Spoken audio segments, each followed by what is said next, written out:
Hello students, welcome to the ASM classes. तो चलिए हम आ चुके हैं सेट नंबर फर्स्ट की सेकंड क्लास में। और फर्स्ट क्लास में हमने सेट नंबर फर्स्ट के पहले 20 क्वेश्चन सॉल्व कर लिए थे। और इस क्लास में हम 21 क्वेश्चन से स्टार्ट करेंगे। और 21 क्वेश्चन के कई पार्ट हैं। उसमें पार्ट नंबर फर्स्ट है, पार्ट नंबर क कि एक घन का आयतन 1331 सेंटीमीटर क्यूब है, तो इसकी प्रत्येक भुजा ज्ञात कीजिए। घन का आयतन दे रखा है और उसकी भुजा की लंबाई बतानी है। घन क्या होता है, देखिए 21 का कौन सा क्वेश्चन है, क्वेश्चन नंबर क। तो घन क्या होता है, आपके सामने एक आकृति बनाऊं मैं ऐसी जिसकी सारी भुजाएं क्या हों, बराबर हों। मतलब एक कमरा बना रहा हूं और कमरे की सारी दीवारें क्या हैं, बराबर हैं। बताया ना आपको। अब देखिए, इसकी जो लंबाई मानते हैं वो भी एल मानते हैं, इसकी जो ऊंचाई मानते हैं बेटे वो भी एल मानते हैं, और इसकी चौड़ाई जो मानते हैं वो भी एल मानते हैं। घन और घनाभ में बहुत अंतर होता है। घन होता है जिसकी लंबाई चौड़ाई ऊंचाई बराबर होती है, और घनाभ वो होता है जिसकी लंबाई चौड़ाई ऊंचाई अलग अलग होती है। ठीक है। अब जो दिया है यहाँ पर, क्या दिया है बेटे, देखिए घन का आयतन दिया है कितना, 1331। आपको दिख रहा होगा ऊपर, ठीक है, क्यूब, सेंटीमीटर क्यूब। अब जो हमने पढ़ा है घन के आयतन का सूत्र, वो कितना पढ़ा है, घन का आयतन आयतन बराबर होता है एल क्यूब, मतलब लंबाई गुणा चौड़ाई गुणा ऊंचाई। यहाँ पर लंबाई भी वही है, चौड़ाई भी वही है, ऊंचाई भी वही है, तो यहाँ पर 3 बार एल की गुणा करनी पड़ेगी, तो एल क्यूब लिख दिया। अब उनकी तरफ से 1331 दिया हुआ है, हमारी तरफ से एल क्यूब है, तो दोनों आपस में बराबर होंगे नहीं होंगे। मतलब ये भी घन का आयतन, ये भी घन का आयतन, तो इसकी जगह मैं ये रख सकता हूँ। तो यहाँ पर रखने के बाद जब हमें प्राप्त होगा बेटे, कितना होगा, 1331 सेंटीमीटर क्यूब मत लिखिए। अब देखिए इधर क्यूब है, मतलब इधर घात 3 है, तो इधर क्या होगा, जब इधर हम इस घात को हटाएंगे तो इधर क्या चढ़ेगा, क्यूब रूट चढ़ेगा। मतलब क्या होता है, मतलब आपको अगर मैं बताऊं, जैसे अगर यहाँ पर एल स्क्वायर होता तो इधर क्या चढ़ता, इधर हटाने पर क्या चढ़ता, इधर अंडर रूट चढ़ता। तो इधर क्या आएगा, इधर घनमूल चढ़ेगा। इस क्यूब को हटाएंगे तो कैसे, और लिखेंगे कैसे, l square is equal to, sorry l is equal to, यहाँ पर छोटा सा 3 बनाएंगे, तो इसका मतलब होता है घनमूल। और जब स्क्वायर हटा देते हो तो इसका मतलब होता है वर्गमूल। यहाँ पर 2 लिखते नहीं है लेकिन 2 होता है। इनके दोनों का डिफरेंस क्या है, इन दोनों का डिफरेंस ये है, जैसे अगर 16 लिखा हुआ है, यहाँ पर 2 लिखा हुआ है, तो इससे अंदर हम अगर फैक्टर कर लेते हैं 16 के बेटे, तो यहाँ पर 2 गुणा 2 गुणा 2 गुणा 2, 2 2 के जोड़े बनाते हैं यहाँ पर। तो इस जोड़े में से कितना, 2 बाहर आता है, इस जोड़े में से भी 2 बाहर, तो कितना आया था बाहर, कितना लिख देते हैं 4। 16 का वर्गमूल कितना होता है, 4। यहाँ पर क्या होता है, अगर इसके अंदर 8 लिखा हुआ है तो यहाँ पर 2 गुणा 2 गुणा 2 यहाँ पर लिखा, तो इसमें बनते हैं 3 3 के जोड़े, इसमें से 1 2 बाहर आ जाएगा। इसका मतलब जो 8 का घनमूल होता है वो कितना होता है, 2 होता है। समझ में आई कहानी। यहाँ पर इसके फैक्टर करेंगे, और फैक्टर करने के बाद 3 3 के जोड़े बनाने के बाद जो आता है बाहर, वो क्या होगा, घनमूल होगा किसका, 1331 का। फिलहाल देखिए इसे कैसे लिखेंगे बेटे, इधर से अगर हम क्यूब हटाएंगे, इधर चढ़ेगा क्या, क्यूब रूट 1331। आप इसके फैक्टर करके देखेंगे तो ये क्या आएगा बाहर, ये 11 गुणा 11 गुणा 11, इससे कटेगा। तो यहाँ पर ये घनमूल किसका होता है, 11 का। तो जो घन की भुजा आ चुकी है वो कितनी आ चुकी है, 11 centimetre. I think, I hope question समझ में आया होगा। ठीक है, तो चलिए बढ़ते हैं हम 21 के क्वेश्चन नंबर ख पर। चलिए हम आ चुके हैं क्वेश्चन नंबर 21 के क्वेश्चन नंबर ख पर, और आपकी स्क्रीन पर दिख रहा है क्वेश्चन, मैं पढ़ रहा हूँ। देखिए, यदि द्विघात समीकरण x square plus 3x minus p is equal to 0 का एक मूल 2 हो तो p का मान ज्ञात कीजिए। तो देखिए क्वेश्चन को यहाँ पर जो समीकरण दिया हुआ है उसे एक बार और लिख रहा हूँ, x square plus 3x minus p is equal to 0। इसका एक मूल कितना दिया हुआ है, 2 दिया हुआ है। मतलब मूल क्या होता है, जब हम द्विघात समीकरण को सोल्व करते हैं तो वहां पर 2 मान आते हैं x के, वो दोनों मूल कहलाते हैं। तो ये भी किसका मान है, x का मान, और एक और होगा x का मान। तो हमें क्या करना है, p का मान निकालना है। फिलहाल कितना दिया हुआ है, x इज इक्वल टू पहला मूल दिया हुआ है 2। अब इस p का मान निकालना है तो x की जगह हमें क्या रखना होगा, 2 रखना होगा। तो यहाँ पर जहाँ x दिख रहा है वहाँ पर 2 रख दीजिए। यहाँ पर रखेंगे 2, देखिए 2 का square, okay, plus 3 into x, यहाँ पर क्या आएगा, 2 minus p is equal to 0। यहाँ पर 2 की 2 बार गुणा होगी, कितना आएगा 4 प्लस यहाँ पर कितना आएगा 6 minus p is equal to 0। अब देखिए 6 और 4 कितने होते हैं 10 minus p is equal to 0। इस पी को उठा कर उधर लेके जाओ प्लस में पहुँचेगा इज इक्वल टू कितना पी। तो अब पी का मान कितना आ चुका है 10 आ चुका है। ओके, समझ में आया। चलिए बढ़ते हैं हम नेक्स्ट क्वेश्चन की तरफ। चलिए आते हैं क्वेश्चन नंबर 21 पर। और क्वेश्चन नंबर 21 का गै आपकी स्क्रीन पर दिख रहा है। क्या है देखिए, यदि cos theta is equal to 15/17 हो तो sin थीटा का मान निकालना है हमें। तो देखिए दिया हुआ क्या है यहाँ पर, cos theta is equal to 15/17। और आपको पता है, अगर बताऊँ आपको कि LAL बटे के ये किसकी वैल्यू होती है, साइन की वैल्यू होती है। और ये किसकी वैल्यू होती है, ये cos की वैल्यू होती है। और ये किसकी होती है, ये वैल्यू होती है tan की। ओके, ये सबको पता है। अब ये क्या है, आधार। देखो cos की वैल्यू में क्या है, आधार ऊपर आता है कर्ण नीचे आता है, तो ये क्या हो गया आधार और ये क्या हो गया कर्ण। तो आपसे मैंने बताया था कि कर्ण, लंब और आधार आप निकाल लीजिए तो आप कोई भी त्रिकोणमितीय अनुपात निकाल सकते हैं। अब इसके लिए क्या करेंगे हम, इसके लिए एक हम राइट एंगल ट्रायंगल बनाते हैं, मतलब समकोण त्रिभुज बनाते हैं। थीटा इधर लगाते हैं, सामने वाली भुजा क्या होती है लंब होती है और नीचे वाली आधार होती है और ये क्या होती है कर्ण। आपको दिया हुआ क्या है, आधार और कर्ण दिया हुआ है। आप पीजीपी का यूज करिए, मतलब k square is equal to l square plus A square. K का मान कितना दिया हुआ है 17 का square is equal to l का मान कितना दिया हुआ है, नहीं दिया हुआ है, फाइंड आउट करना है। ओके, अब ए का मान कितना दिया हुआ है यहाँ पर, ए का मान दिया हुआ है यहाँ पर कितना 15, ठीक, का स्क्वायर। 17 17 कितने होते हैं बेटे 289 is equal to l square ऐसे रहेगा। और यहाँ पर कितना आ जाएगा 225। अब 225 को उठा के इधर लेके आएंगे तो कितना आ जाएगा 289 minus 225 is equal to l square. अब जब 289 में से 225 जाते हैं तो कितने बचते हैं 64 एल स्क्वायर।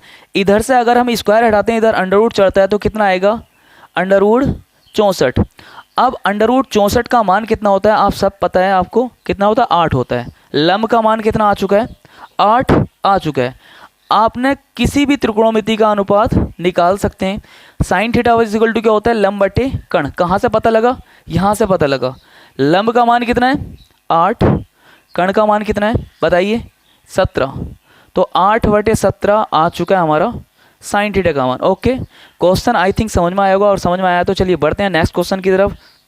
चलिए आते हैं क्वेश्चन नंबर 21 के क्वेश्चन नंबर घ पर। क्या है देखिए, आपकी स्क्रीन पर दिख रहा है कि निम्नलिखित बारंबारता सारणी का माध्य ज्ञात कीजिए। और वर्ग अंतराल दे रखा है बेटे 0 से 2 और 2 से 4, 4 से 6, 6 से 8 और 8 से 10, जिसकी बारंबारता दे रखी है 1, 2, 6, 8, 3। तो सबसे पहले इस क्वेश्चन में हमने क्या फाइंड आउट करना है, माध्य फाइंड आउट करना है। इसका हमने फॉर्मूला पता होना चाहिए। क्या होता है फॉर्मूला बेटे, इधर मैं पहले ही लिख रहा हूँ x bar is equal to sigma f into x upon sigma f. Okay, I think I hope ये फॉर्मूला आपको पता होगा। उसके बाद हमें यहाँ पर एक सारणी बनाता हूँ। सारणी में सबसे पहले 2 बॉक्स बनते हैं। ओके, उन 2 बॉक्स में क्या लिखा जाता है आप सभी को पता है। यहाँ पर लिखा जाता है वर्ग अंतराल और उसके आगे लिखा जाता है बारंबारता। बारंबारता, अब बारंबारता में क्या होता है, किस चीज़ से प्रदर्शित करते हैं इसे, एफ से। उसके बाद वर्ग अंतराल की जो पहली लाइन दे रखी है वो कितनी 0 से 2, 2 से 4 और 4 से 6, 6 से 8, 8 से 10। ओके, अब बारंबारता में पहले बॉक्स में कितना दे रखा है 1, 2, उसके बाद 6, उसके बाद 8, उसके बाद 3। ओके, अब अकॉर्डिंग टू द फॉर्मूले के अनुसार हमें सिग्मा एफ की वैल्यू चाहिए। सिग्मा एफ किसे कहते हैं, मतलब बारंबारता में जितनी भी संख्याएं लिखी हुई है उनके सबके योगफल को कहते हैं सिग्मा एफ। ये क्या होता है, एक्स क्या होता है, देखिए मैंने प्रीवियस वीडियो में शायद क्वेश्चन कराया था, आपको पता होगा, लेकिन हम फिर से फाइंड आउट करते हैं। देखिए एक्स क्या होता है, यहाँ पर एक्स में ये वाला ये बॉक्स एक्स बना लेता हूँ और यहाँ पर एफ इंटू एक्स वाला बॉक्स बना लेते हैं। एक्स क्या होता है, कैसे फाइंड आउट करते हैं एक्स को, देखिए वर्ग अंतराल में जो भी डिजिट लिखा हुई होती है उन दोनों को जोड़ते हैं और उसका आधा करते हैं। 2 और 0 को जोड़ेंगे 2 ही आएगा और 2 का आधा करेंगे कितना आएगा 1। उसके बाद 2 और 4 को जोड़ेंगे 6 आएगा, 6 का आधा करेंगे कितना आएगा 3। 4 6 10, 10 का आधा करेंगे कितना आएगा 5। कितने का डिफरेंस चल रहा है बेटे, 2 का डिफरेंस चल रहा है। फिर यहाँ पर कितना आएगा 7, यहाँ पर कितना आएगा 9। ओके, अब f इंटू एक्स मतलब है f की गुणा किससे कर रहे हैं, x से, तो इसकी इससे गुणा करेंगे, मतलब यहाँ पर जो आएगा इसकी गुणा करने के बाद आएगा, यहाँ पर जो आएगा इसकी और इसकी गुणा करने के बाद आएगा। तो देखिए 1 की मल्टीप्लाई करेंगे 1 आएगा, 3 की 2 की मल्टीप्लाई करेंगे कितना है 6 आएगा, यहाँ पर 30 आएगा, यहाँ पर कितना आएगा बेटे 8 सत्ते कितने होते हैं 56 होते हैं, 56 आ जाएगा। फिर यहाँ पर कितने होते हैं 27 होते हैं, 27 आ जाएगा। ओके, आई थिंक समझ में आई होगी कहानी यहाँ तक। अब देखिए क्या करते हैं, हमें क्या चाहिए, इसका f इंटू एक्स वाले बॉक्स का योगफल चाहिए, सिग्मा कहता है योगफल, ठीक है। तो sigma f into x is equal to कितना आएगा, देखिए हम जोड़ते हैं 6 और 1 7, 7 6 कितने होते हैं 13, और 13 और 7 कितने होते हैं 20, 20 का 0 हाथ से लगे 2, 5 3 8, 8 और 2 कितने होते हैं 10, 10 और 2 कितने होते हैं 12, 120 आ चुका है, ठीक है। ऐड तो तुम्हें ही करना है भाई, चाहे मैं कितना भी कर लूँ। अब उसके बाद हमें जरूरत पड़ेगी सिग्मा एफ की, फॉर्मूले में कहता है ना सिग्मा एफ कितना जोड़ते हैं 2 और 1 3, 6 और 3 9, 8 और 9 कितने होते हैं 17, 17 3 कितने होते हैं 20। तो सिग्मा एफ का मान कितना आ गया 20। इस फॉर्मूले में रखिए और मान निकालिए, दैट्स इट। यहाँ पर देखिए आपको दिख रहा होगा x bar is equal to, इसका मान कितना रखेंगे हम 120, नीचे सिग्मा एफ का मान कितना आया हुआ है 20, यहाँ से इसे कैंसिल आउट किया, यहाँ से इसे कैंसिल आउट किया, कितना बचा 6। तो यहाँ पर माध्य कितना आ चुका है 6 आ चुका है। चलिए बढ़ते हैं इसी के साथ हम क्वेश्चन नंबर 21 के डे पर। और क्वेश्चन क्या है देखिए पढ़ते हैं कि आपके स्क्रीन पर दिख रहा होगा, देखिए कि बिंदुओं -3, 10 और 5, 4 को मिलाने वाले रेखाखंड के मध्य बिंदु के निर्देशांक ज्ञात कीजिए। चलिए स्टार्ट करते हैं। तो देखिए यहाँ पर बिंदु दे रखे हैं, एक बिंदु को मैं ए मान लेता हूँ, कितना दिया हुआ बेटे -1, -3, और उसके बाद दूसरा बिंदु कितना दिया हुआ है, सॉरी ये नहीं दिया हुआ है बिंदु, हम दूसरा क्वेश्चन पढ़ लिया। क्या बिंदु दिया हुआ है -3, 10, इस बिंदु को मानिए ए, और दूसरा बिंदु दिया हुआ है हमें कितना, इसे मानिए V, 5, 4। मध्य बिंदु निकालना है। अब एक लाइन अगर ये है, यहाँ पर क्या है A है और यहाँ पर B है, तो बीच वाले पॉइंट को मध्य बिंदु बोलते हैं। अब इसे हम मानते हैं क्या है x, y, इस बिंदु को मानते हैं। तो इस बिंदु के निर्देशांक निकालने मतलब x का मान निकालना, y का मान निकालना। इसका भी मैंने आपको फॉर्मूला बताया था, अगर मध्य बिंदु के निर्देशांक निकालने तो x बराबर होता है x1 + x2/2।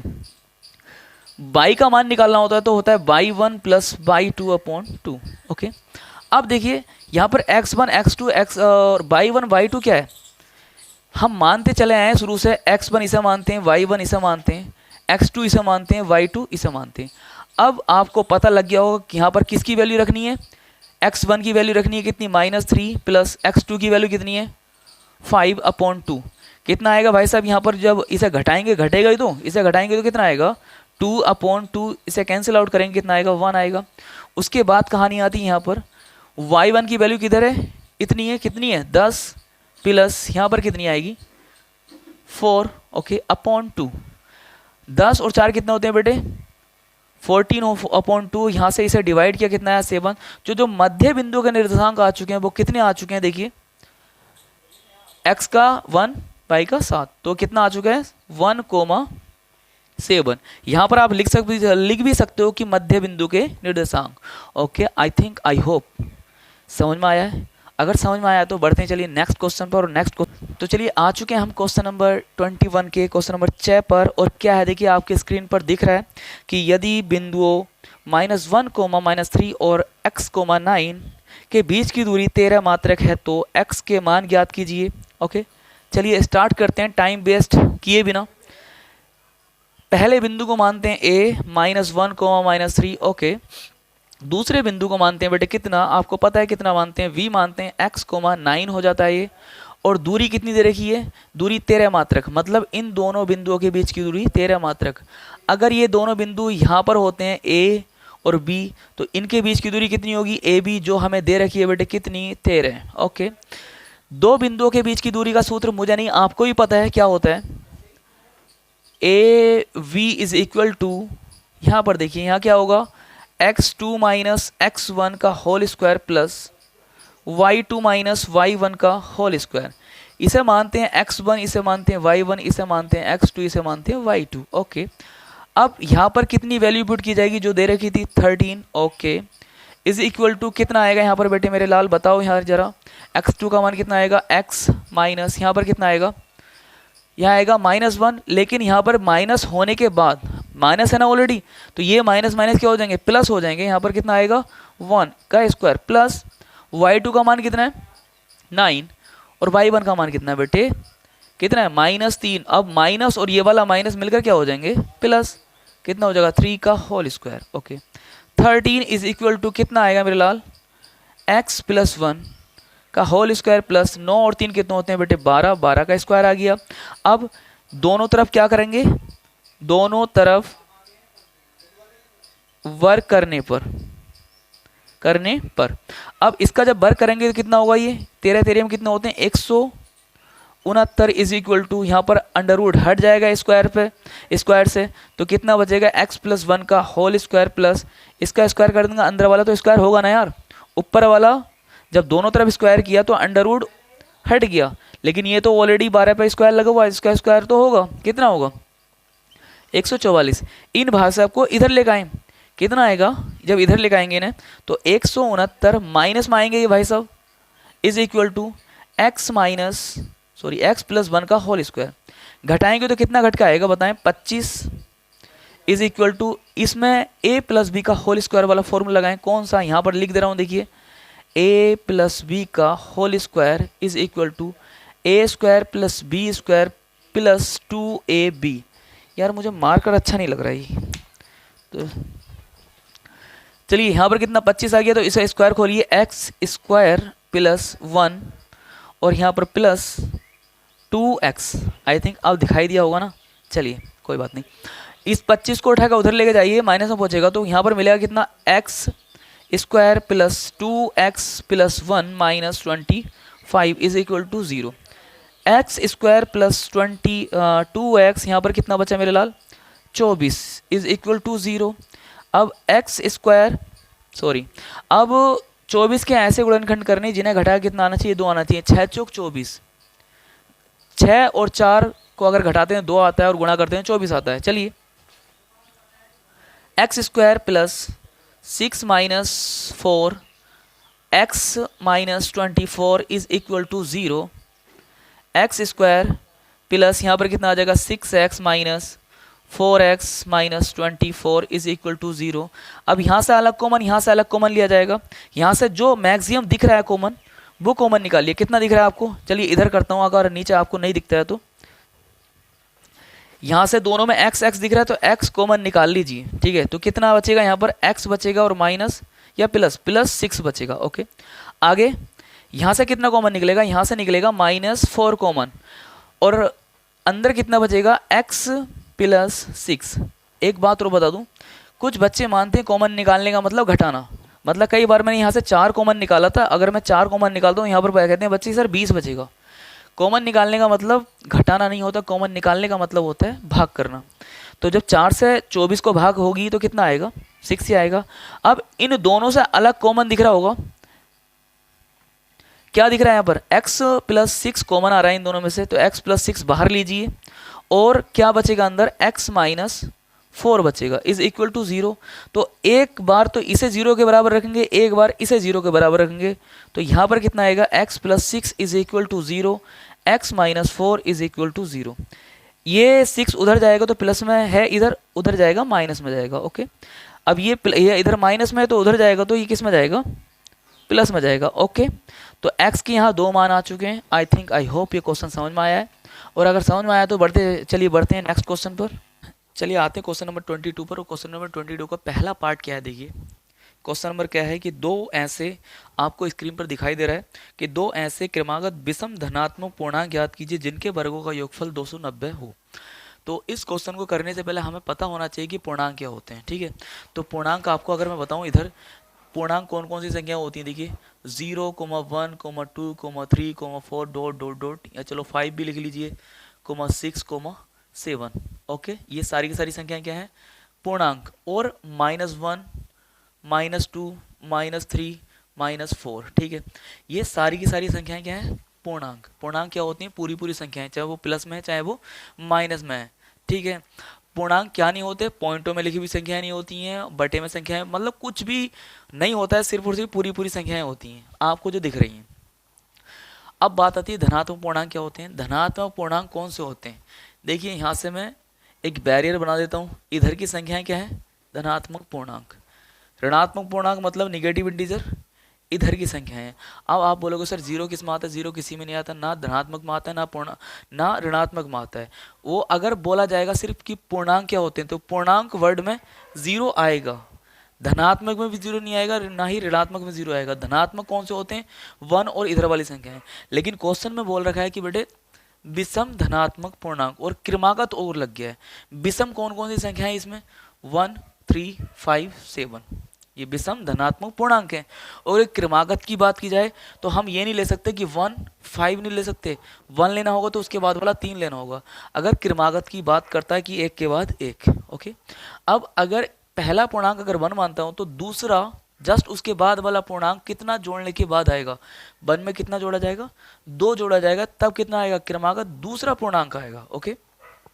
तो देखिए पहला पूर्णांक मानते हैं हम, माना पहला पूर्णांक, ओके, कितना होगा? x। अगर क्रमांक दूसरा पूर्णांक अगर लेकर आना है, अगर मैंने 1 मान रखा तो दूसरा पूर्णांक 3 होगा, तो कितना जोड़ने के बाद आएगा 1 में? 2 जोड़ने के बाद। अगर पहला पूर्णांक मान रखा है x, तो दूसरा पूर्णांक कितना जोड़ने के बाद आएगा? 2 जोड़ने के बाद आएगा। तो दूसरा पूर्णांक कितना होगा आप मुझे बताएंगे ना, तभी तो पता लगेगा कितना होगा। x + 2। और अगर अकॉर्डिंग टू क्वेश्चन देखा जाए तो अकॉर्डिंग टू क्वेश्चन कहा है, आपको दिख रहा होगा, देखिए कि जिनके वर्गों का योगफल, इन दोनों का वर्ग करना है और योग करना, वो किसके बराबर होगा? वो 290 के बराबर होगा। फिलहाल देखिए यहाँ लिखते हैं प्रश्नानुसार, ओके। क्या है? पहले पूर्णांक का वर्ग और दूसरे पूर्णांक का वर्ग, इनका योगफल मतलब इनका योग किसके बराबर है? 290। अब x square plus 4 plus 4x, यहाँ पर क्या किया मैंने? यहाँ पर a + b का होल स्क्वायर वाला सूत्र खोल दिया, इज इक्वल टू 290। अब देखिए ये कितना हो गया? यहाँ पर 2x² हो गया, क्योंकि सेम घात वाले ही जुड़ते हैं, ऐसा नहीं कि इसमें आप इसे जोड़ देंगे, ओके। तो 2x², अब 4x पहले लिखिए और प्लस 4, 290 भाई साहब उधर थे, इधर ले गए, माइनस में आएंगे क्योंकि उधर प्लस में थे। अब ध्यान से देखें, 2x² प्लस 4x, यहाँ पर कितना बचा? यहाँ पर बचता हमारा 286, और वो भी बचता है माइनस के। अब कितना कॉमन आ रहा है? जितना इजी हो सके क्वेश्चन को उतना इजी बनाइए। यहाँ से कितना कॉमन आ रहा है बताएं बेटे मुझे? यहाँ से कॉमन आ रहा है 2, तो कितना आएगा यहाँ पर? x² प्लस 2x माइनस 1 4, और यहाँ पर 3 इज इक्वल टू 0। ये 2 कहाँ चला जाएगा? 0 में चला जाएगा। अब हम यहाँ पर करना स्टार्ट करते हैं क्वेश्चन को। देखिए समझ में आ रहा है ना कहानी? ठीक है। अब x² plus 2x minus 143 is equal to 0, ठीक है। इतनी कहानी समझ में आती है। 143 के ऐसे गुणनखंड चाहिए मुझे जिन्हें घटाकर कितना मिलना चाहिए? 2 मिलना चाहिए। तो क्या करेंगे हम कि 143 किससे कटेगा आपको पता होना चाहिए? 11 से कटेगा। 11 × 11 कितना बचा? यहाँ पर 3 बचा। कितना बचा? हाँ 3 बचा। 11 × 3 = 33। 13 और 11 ऐसे गुणनखंड होंगे जो गुणा करने के बाद 143 आएगा और घटाने के बाद कितना आएगा? 2 आएगा। फिलहाल देखिए आप सब जानते हैं, बेहतर मुझसे जानते हैं यार, है नहीं? 143 minus 111 x minus 143 is equal to 0, okay. x² plus, यहाँ पर जब ये ब्रैकेट ओपन करेंगे तो इस x की मल्टीप्लाई होगी दोनों में, तो यहाँ पर होगा 13x minus 11x minus 143 is equal to 0। यहाँ पर 143 का मतलब कुछ और मत समझना, 143 है मतलब 143 है यार, है ना? अब देखिए x, यहाँ पर x प्लस 13, यहाँ पर x कॉमन निकाल लिया बेटा, यहाँ से कितना कॉमन निकलेगा? 11 कॉमन निकलेगा। x प्लस कितना बचेगा? 13 बचेगा, इज इक्वल टू 0 हो गया, ठीक है। अब यहाँ से दोनों में से क्या कॉमन आ रहा है बेटे? x + 13 आ रहा है, क्योंकि यहाँ से यहाँ तक भी x + 13 था, यहाँ से यहाँ तक में भी x + 13 था, तो बचेगा कितना? यहाँ से बचेगा x और यहाँ से कितना बचेगा? -11 इज इक्वल टू 0। अब एक बार इसे 0 के बराबर रखेंगे और एक बार इसे 0 के बराबर रखेंगे, ठीक है। यहाँ से कितना आएगा, x इज इक्वल टू -13, यहाँ से आएगा x इज इक्वल टू 11। ये हो जाएगा अमान्य। अमान्य क्यों होगा, क्योंकि पहले ही मैंने बता दिया कि धनात्मक हमने माना है, जो ऋणात्मक चीज़ आएंगी वो अमान्य होंगी। ये वाला हमारा वैलिड आंसर आ जाता है कि x का मान कितना आ गया, 11 आ चुका है। अब दूसरा पूर्णांक कितना होगा, दूसरा पूर्णांक बताएं मुझे। दूसरा पूर्णांक आपको दिख रहा है ना, कितना माना था नीचे, x प्लस 2। एक्स का मान कितना है, 11 प्लस 2 इज इक्वल टू कितना हो गया, 13 हो चुका है। Okay, I think I hope question समझ में आया। क्वेश्चन समझ में आया तो चलिए बढ़ते हैं नेक्स्ट क्वेश्चन की तरफ। चलिए आते क्वेश्चन नंबर 22 के सेकंड क्वेश्चन पर। और क्या है देखिए कि सिद्ध कीजिए कि दो समकेंद्रीय वृत्तों में बड़े वृत्त की जीवा जो छोटे वृत्त को स्पर्श करती है, स्पर्श बिंदु पर समद्विभाजित करती है। ये क्वेश्चन अगर मैं आपको समझाऊं तो यहाँ पर डायग्राम बना के समझाऊंगा। देखिए आपको वैसे दिख भी रहा है क्वेश्चन, है ना। एक ही वृत्त है। समकेंद्रीय वृत्त क्या होते हैं, ऐसे वृत्त जिनका केंद्र एक ही होता है। अगर एक मैं बड़ा वृत्त बनाता हूँ आपके सामने, इन दोनों का केंद्र कहाँ पर होगा, यहीं पर होगा। ओके, अगर मैं बड़े वृत्त पर एक जीवा बनाता हूँ, जीवा सबसे पहले क्या होती है, सबसे पहले ये दिमाग में क्वेश्चन आता है ना, तो जीवा होती है, देखिए इधर छोटा मैं वृत्त बना देता हूँ, ये होती है जो केंद्र से होकर रेखा जाती है, उसे बोलते हैं व्यास।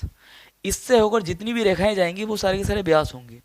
लेकिन अगर केंद्र से छोड़कर कोई भी रेखा बनाए हम, वो सारी की सारी क्या होंगी, जीवाएं होंगी। समझ में आती कहानी। अब एक ऐसी जीवा जो बड़े वृत्त की तो जीवा हो लेकिन छोटे वृत्त को स्पर्श करके जाती हो, तो क्या बनेगी, देखिए ये एक ऐसी लाइन है जो छोटे वृत्त को क्या करती है, स्पर्श करती है, और बड़े वृत्त को क्या करती है, बड़े वृत्त की क्या है, एक जीवा है। ठीक, इसे मानिए ए, इसे मानिए बी, और यहाँ पर किस बिंदु पर स्पर्श करती है, ये मान लिया जाए कि पी बिंदु पर स्पर्श करती है। अब हम मान लेते हैं कि बड़े वृत्त की जो त्रिज्या है वो कितनी है, कैपिटल आर। तो यहाँ से यहाँ तक की भी दूरी कैपिटल आर होगी, क्योंकि ये जितना है उतना ही ये होगा। 1000 त्रिज्याएं खींच सकते हैं हम एक वृत्त में, सारी की सारी लंबाइयाँ क्या होंगी, सबकी बराबर होंगी। एक यहाँ से यहाँ तक, एक यहाँ से यहाँ तक खींच ली। अब एक जस्ट इसके ऊपर एक त्रिज्या से इसके ऊपर क्या करते हैं, हम लंब डालते हैं। ओके, अब ये जो लंब है ये छोटे वृत्त की त्रिज्या है नहीं है। अब इस छोटे वृत्त की त्रिज्या को हम मान लेते हैं स्मॉल आर।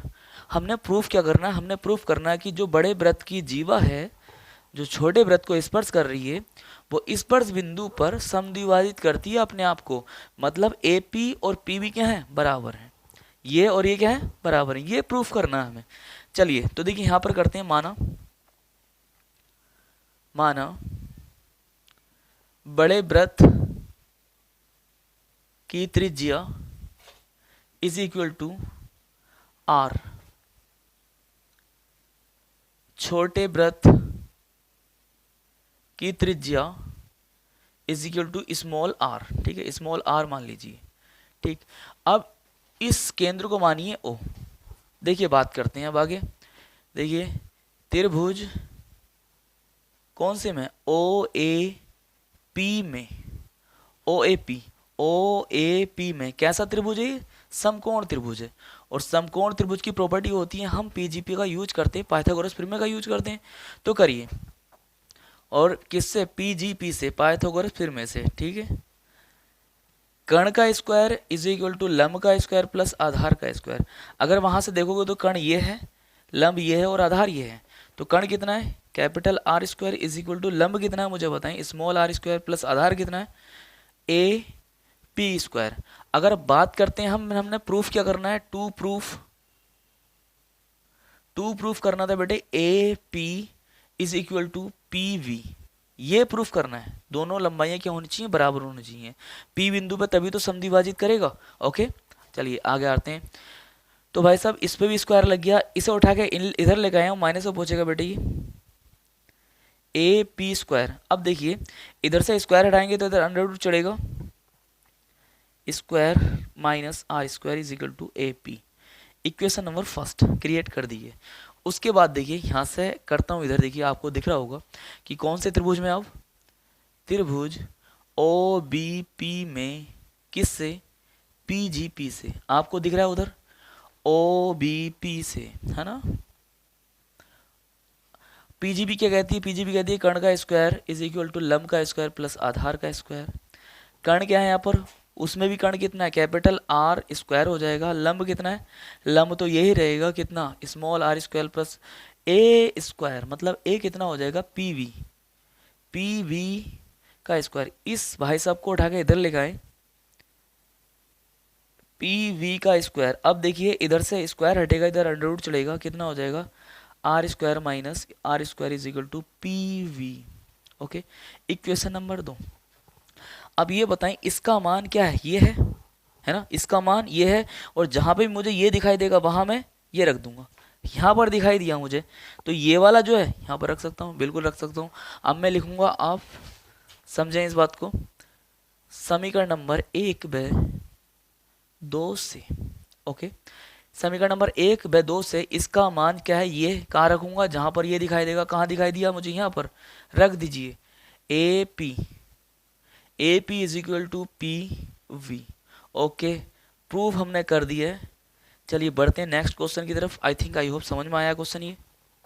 चलिए आते हैं क्वेश्चन नंबर 22 के थर्ड पर। क्वेश्चन क्या है, देखिए, चित्र में यदि एल एम पैरेलल है सी बी के, मतलब एल एम समांतर है सी बी के और एल एन समांतर है सी डी के, तो सिद्ध कीजिए A M upon B M और A N upon D N. ये प्रूफ करना है। आपको डायग्राम दिखाई दे रहा है। अब इस डायग्राम को अगर मैं यहाँ पर कैसे बनाऊं, आप देखते रहें इस चीज को। देखिए इस डायग्राम की थोड़ी सी मैंने शक्ल चेंज कर दी है। कैसा कर लिया है, आप सबको नजर आ रहा है, आ रहा है कि नहीं आ रहा है। चलिए, नहीं आ रहा है तो नजर लाने की कोशिश करिए। यहाँ पर कितना हो जाएगा ए, यहाँ पर कितना हो जाएगा एम। मतलब जो इस तरह से डायग्राम दिख रहा है ना, इस तरह से इसे हमने सीधा इस तरह से कर लिया, मतलब ऐसे जो रखा हुआ था इसे ऐसा कर लिया। अब यहाँ पर कितना एम हो जाएगा और यहाँ पर कितना हो जाएगा बी सी डी, और यहाँ पर कितना हो जाएगा एन, और यहाँ पर एल, और ये हमने क्रिएट कर लिया डायग्राम। यहाँ पर जो दिया हुआ है देखिए, वो क्या दिया हुआ है कि ये वाली लाइन किसके समांतर है, इसके, और ये वाली लाइन किसके समांतर है, इसके। प्रूफ क्या करना है, आपको दिख रहा है, एक बार और लिख देता हूं, टू प्रूफ कितना है करना है, टू प्रूफ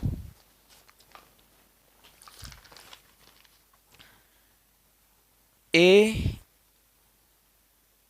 एम बटे B M is equal to A N बटे डी एन, ये प्रूफ करना है। ओके, चलिए अब यहाँ पर आपको दिखाई दे रहे होंगे दो त्रिभुज, दो त्रिभुज नहीं, बहुत सारे त्रिभुज दिखाई दे रहे हैं। फिलहाल कौन से त्रिभुज की बात कर रहे हैं, ए डी सी, ये वाले त्रिभुज की, और कौन से, इस वाले त्रिभुज की।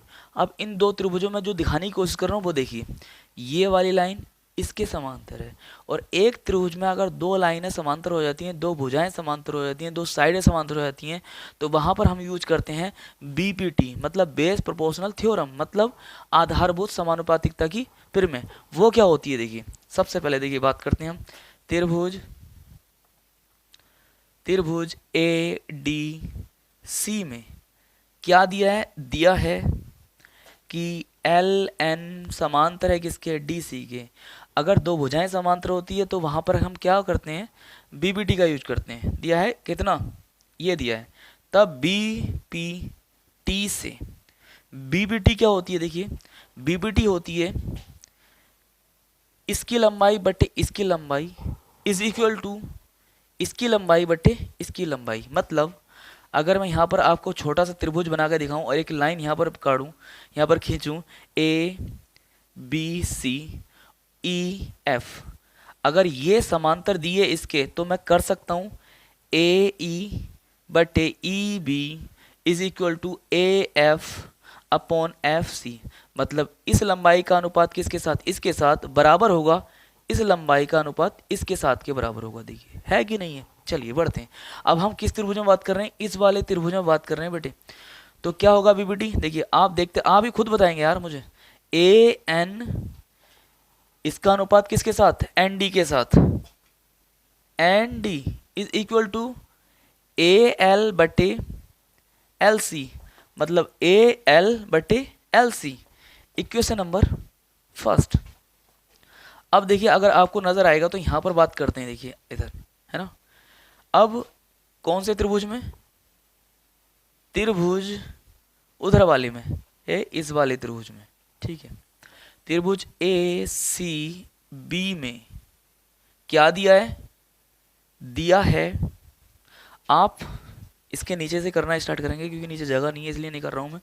दिया है क्या, एल एम पैरेलल है, समांतर है किसके, सी बी के या बी सी के, दिया हुआ है। और जब दो भुजाएं समांतर होती हैं किसी एक त्रिभुज में तो हम क्या कर देते हैं, हम वहां पर यूज करते हैं बीपीटी, बेस प्रोपोर्शनल थ्योरम, आधारभूत समानुपातिता की प्रमेय। क्या होती है, किसका अनुपात, ए एल का अनुपात, ए एल बटे एल सी बराबर होगा ए एम बटे एम बी। इस क्वेश्चन नंबर सेकेंड। अब देखिए ए एल बटे एल सी का मान कितना, ये है ना, और मुझे जहां पर ऐसी शकल का दिखाई देगा वहां पर उसकी जगह मैं ये रख सकता हूँ, बिल्कुल। अब देखता हूँ यहाँ पर, हाँ बिल्कुल दिखाई दे रहा है सेम टू सेम, तो इसकी जगह क्या रख सकता हूँ, ये रख सकता हूँ। क्यों, क्योंकि इसका मान है ना ये, जहां पर मुझे ये दिखाई देगा वहां पर यहाँ रखूंगा। कहाँ पर दिखाई दिया, यहाँ पर, यहाँ रख दो।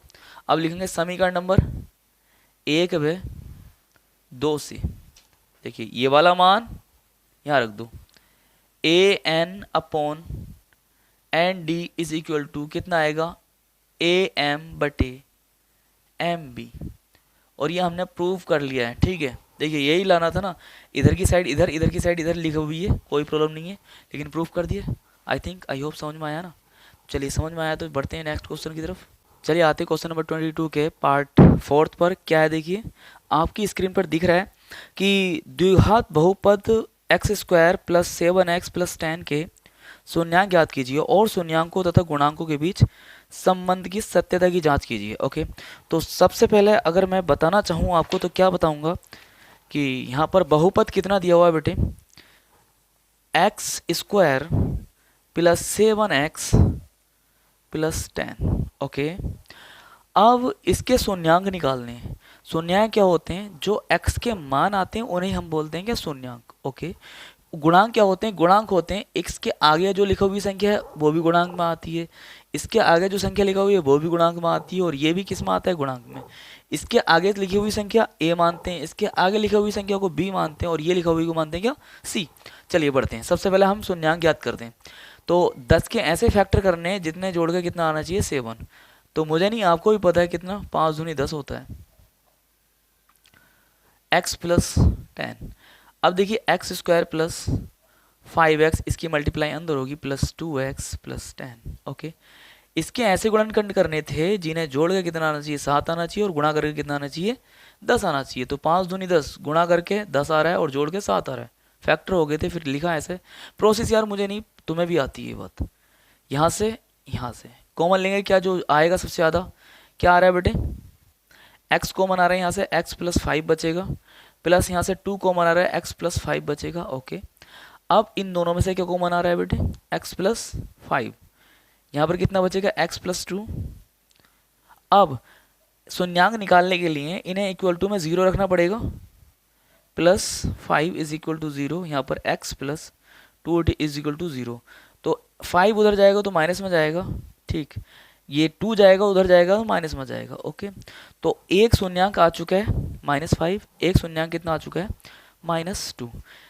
इसे मान लीजिए अल्फा, इसे मान लीजिए बीटा, क्योंकि शून्यांकों को हम अल्फा बीटा मानते हैं, ऐसा नहीं कि इसे अल्फा ही मानना है, इसे ही मान सकते हैं अल्फा, ठीक है। अब यहाँ से अगर कंपेयर करते हैं हम कि क्या कंपेयर करें बेटे, यहाँ से कंपेयर करते हैं कि a का मान क्या होगा, तो आप मुझे बताएंगे a का मान कितना होगा, 1, क्योंकि x² के आगे लिखा हुआ जो होता है वो a होता है। v का मान कितना होगा, 7, और c का मान कितना होगा, 10। इतनी बात समझते हैं, बिल्कुल समझते हैं। आप लिखते हैं सत्यता की जांच, सत्यता की जांच, संबंध की जांच, चलो जो भी है आप जानते हैं यार इतना तो। अब क्या होता है, ये फॉर्मूला तुम्हें याद करना पड़ेगा बेटे, अल्फा + बीटा मतलब शून्यांकों का योगफल किसके बराबर होता है, -b/a के बराबर होता है, ठीक है।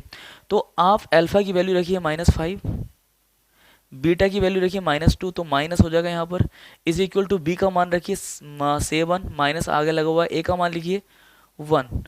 कितना हो गया -7 इज इक्वल टू, यहाँ पर कितना हो गया -7। नीचे लिखे हुए 1 की कोई वैल्यू होती नहीं है। ओके, इतनी बात समझते हैं ना। चलिए, बहुत अच्छी बात है। तो यहाँ पर LHS बराबर क्या आ जाता है, RHS बराबर आ जाता है। ठीक है, अब एक और होता है फॉर्मूला अल्फा इंटू बीटा, मतलब शून्यांकों का गुणनफल कितने के बराबर होता है, C/A। तो ये बताएं अल्फा की वैल्यू कितनी आई है, -5 इंटू बीटा की वैल्यू कितनी आई है बेटे, -2, गुणा में लिख दिया, इज इक्वल टू सी की वैल्यू 10/1, मतलब ए का मान 1 लिखा, नीचे लिखा हुआ कोई वैल्यू करता नहीं है, तो बेटे यहाँ पर कितना आ जाएगा मुझे बताएं, +10 इज इक्वल टू +10। यहाँ पे भी LHS इज इक्वल टू कितना आ गया, RHS। आपको इतना ही करना है और आपके नंबर जो पक्के हो जाते हैं वो 4 नंबर पक्के हो जाते हैं। ओके, चलिए उतारिए, स्क्रीनशॉट लीजिए, बढ़ते हैं नेक्स्ट क्वेश्चन की तरफ। चलिए आते हैं क्वेश्चन नंबर 22 के 5th पार्ट पर। और 5th पार्ट क्या है, यहाँ पर देख कह रखा है कि निम्नलिखित बारंबारता सारणी का माध्य ज्ञात कीजिए। जो आपको दिख रहा है, जो सारणी आपको दिख रही है, वर्ग अंतराल क्या है, 0 से 10, 10 से 20, 20 से 30, 30 से 40, 40 से 50। बारंबारता क्या है, 2 4 7 3 2। ओके, चलिए यहाँ पर टेबल बनाते हैं एक अच्छे से जो आप चाहते हैं बनाना। ठीक है, और इस तरह के क्वेश्चन आपने कर भी रखे हैं, और अगर नहीं कर रखे हैं तो आज के बाद करने की जरूरत ही नहीं होगी। इस तरह मैं समझा दे रहा हूँ। ओके, यहाँ पर क्या आएगा, वर्ग अंतराल, वर्ग अंतराल। ओके, यहाँ पर बारंबारता। ओके, इसे F से शो करते हैं। और यहाँ पर क्या है, 0 से 10, 10 से 20, 20 से 30, 30 से 40, 40 से 50, 50 तक है क्या, हाँ 50 तक है। ओके, अब यहाँ पर कितना दे रखा है, देखिए 2, यहाँ पर 4, 7, यहाँ पर 3 और यहाँ पर 2। ओके, एक बॉक्स और बनता है टेबल का, फिर एक बॉक्स और बनता है टेबल का। ठीक है, ये क्यों बना रहा हूँ, क्योंकि माध्य निकालने का सूत्र जो होता है x bar is equal to, उसमें आता है sigma f into x upon sigma f। कहानी समझ में आती है। ये सिग्मा का मतलब क्या होता है, योग करना। किसका योग करना, f इंटू एक्स का। यहाँ पर योग करना किसका, f का। तो यहाँ पर f तो पता लग रहा है ना, लेकिन x नहीं पता।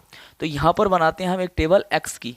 x कैसे फाइंड आउट करते हैं, देखिए ये वर्ग अंतराल में 2 सीमाएं होती हैं, ये एक डिजिट यहाँ पे लिखा हुई होती है, एक डिजिट यहाँ पे लिखा हुई होती है। इन दोनों को जोड़ते हैं, जोड़ के कितना आता है, जो भी होता है उसका आधा करते हैं। दोनों को जोड़ेंगे 0 को और 10 को, कितना आएगा, 10 आएगा, उसका आधा 5। दोनों को जोड़ेंगे कितना आएगा, हाँ 30, 30 का आधा 15। इन दोनों को जोड़ेंगे 50, 50 का आधा 25। कितने का अंतर चल रहा है, 10 का। यहाँ पर 35, यहाँ पर कितना 45। ओके, अब यहाँ पर क्या आता है, f into x. f into x मतलब f और x की मल्टीप्लाई करनी है, f और x की मल्टीप्लाई करनी है। मतलब यहाँ पर जो यहाँ आएगा वो कब कैसा आएगा, इसकी मल्टीप्लाई करके कैसा आएगा, 2 पंजे 10, 15 चौका 60। और देखिए एक बात और, इधर की डिजिट के नीचे ही लिखना। 25 सत्ते कितने होते हैं, 175। ओके, 35 तिया कितने होते हैं, 3 पंजे 15 का 5, 3 तिया 9, 9 और 1 10, 35 तिया 105, 45 दूनी 90। अब देखिए आगे की कहानी, इन सबको जोड़िए कितना आता है, 4 2 6। ठीक है, जोड़े, देखिए 7 3 10, 10 और 6 16, 16 और 2 कितने होते हैं, 16 और 2 18। ओके, तो यहाँ पर f सिग्मा f की वैल्यू आ जाती है, मतलब इन सब का योगफल कितना आ जाता है बेटे, 18। एक बार जोड़ लें अच्छे से, और हाँ 4 2 6, 6 और 10 16, 16 और 2 18, 18 आ गया। अब इन्हें जुड़वाइए, 5 और 5 10 का 0, हासिल लगे कितने, 1। 6 7, 7 और 7 14, 14 और 9 कितने होते हैं, 14 और 9 होते हैं 23, 23 और 1 24, 24 का 4, हासिल लगे 2, 2 ये हो गया और 2 4। किसका मान है ये, सिग्मा 444 जो मान है सिग्मा f इंटू एक्स का मान 440। ओके, अब देखिए इस फॉर्मूले में हमें रखना है और मान निकाल लेना है। सिग्मा f इंटू एक्स का मान कितना आया बेटे, ये आया, सिग्मा f इंटू एक्स लिखा हुआ है बेटे ये। तो यहाँ पर कितना आ गया, 444 बटे कितना 18। अब अगर हम काटेंगे तो कितना इसे प्राप्त होगा, हमें देखा कितना होगा प्राप्त। चलिए देखते हैं, यहाँ से पहले डिवाइड काट लीजिए, 2 नीम 18 और 2 से काटें, कितनी बार 2 2 0। अब कितना आ गया 22 0/9। अब कितनी बार जाएगा, 9 दूनी 18। कितना बचा यहाँ से, पता है मुझे कितना बचा। चलो एक काम करो यार, यहाँ से भाग कर लो, छोड़ो। 9 से किसकी भाग करनी है, 220 की भाग करनी है, 20 को भाग करनी है। तो कितना आएगा, 2 बार कटेगा, कितना आ गया 18। घटा कितना, यहाँ पर कितना बचा, 12, 12 में से 8 के बचे 4, 0। 9 चौक 36, बचा कितना 4। हाँ यहाँ से 4 बचा है, पॉइंट लगा लिया, 0 बढ़ा लिया। 9 चौक 36, फिर 4 बचेगा, फिर 4 बार चले जाएगा, ठीक है। तो कितना आ गया 24.44। इसे काटने के बाद कितना आएगा 24.44। तो हमारा माध्य आ जाता है 24.44। आई थिंक, आई होप यार इससे इजी क्वेश्चन कोई मिला है क्या, नहीं मिला ना। चलिए आते हैं क्वेश्चन नंबर 24 के 6 पर। और ये क्या है क्वेश्चन, देखिए मैं पढ़ रहा हूँ, आपकी स्क्रीन पर भी लिख रहा है कि एक थैले में 5 लाल गेंदें और कुछ नीली गेंदें हैं। यदि इस थैले में से नीली गेंदें निकालने की प्रायिकता जो है लाल गेंदें निकालने की प्रायिकता की क्या है, 2 गुनी है, तो थैले में नीली गेंदों की संख्या ज्ञात कीजिए।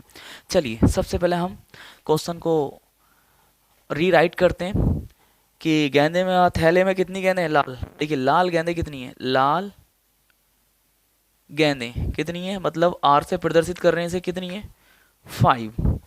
और नीली गेंदें कितनी है, नीली गेंदें कुछ का है, कुछ नीली गेंदें, नीली गेंदें किससे प्रदर्शित कर देंगे, ब्लू से।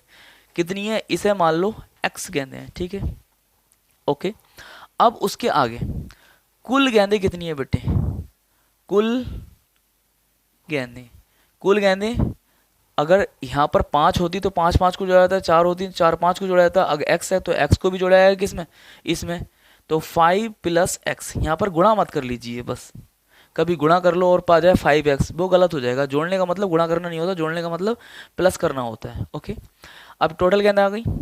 अब एक फॉर्मूला पढ़ा है तुमने प्रायिकता का, कि प्रायिकता बराबर क्या होता है, अनुकूल परिणाम बटे कुल परिणाम। अनुकूल परिणाम क्या होते हैं, जिनकी वो प्रायिकता पूछता है। अगर मैं यहां पर बात करता हूं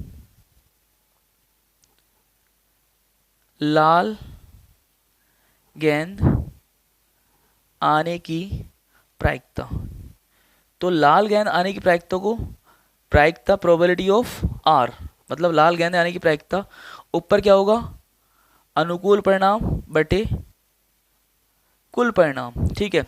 अब अनुकूल परिणाम मतलब जिसे निकालना चाहते हैं आप, किसे निकालना चाहते हैं, लाल को। लाल कितने 5 और नीचे कुल, कुल कितने 5 + x, तो कितना आएगा 5/5 + x, ये आ गया PR। अब यहां पर देखिए किसे निकाल रहा हूं, नीली गेंद आने की प्रायिकता PB बराबर अनुकूल परिणाम बटे कुल परिणाम, ठीक है।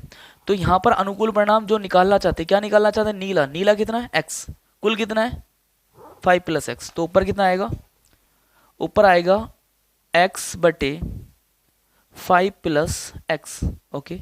ये PV है। अब अगर बात करता हूं मैं अकॉर्डिंग टू क्वेश्चन, क्वेश्चन में क्या क्या रखा है कि लाल गेंद आने की प्रायिकता जो है ना, या नीली गेंद, नहीं, नीली गेंद निकालने की प्रायिकता लाल गेंद निकालने की प्रायिकता की 2 गुनी है। तो नीली गेंद निकालने की प्रायिकता कितनी थी, देखिए प्रश्न अनुसार, इधर लिख रहा हूं प्रश्न अनुसार, चलो यार इधर करो, प्रश्न अनुसार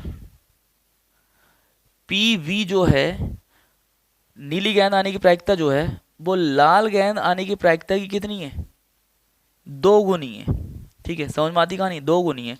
अब PB कितना है यहाँ पर, x/5 + x = 2 × ये कितना है 5/5 + x, देख लीजिए यहाँ से, ठीक है। अब एक काम करिए, देखिए इससे कैंसिल करिए, यहाँ पर कितना बचा, x = कितना हो गया 5 दूनी 10।